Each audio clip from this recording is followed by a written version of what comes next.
In this video, I'm going to show you how you can download messages from Instagram. So here I am on my Instagram app. Now what you need to do is go to your profile in the bottom right hand corner.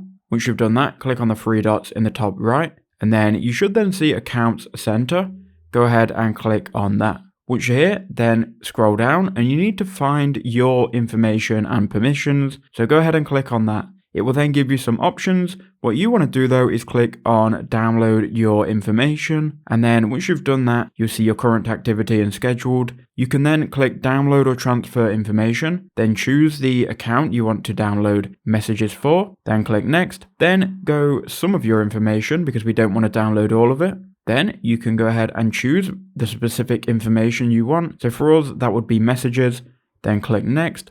Then you can download it to this device, that's fine. Then click on create files. You can choose also a date range and you'll get a notification when it's ready. I would also keep it on the HTML format as well so you can view it. But click create files, it will then give you a notification once your files are ready to be viewed.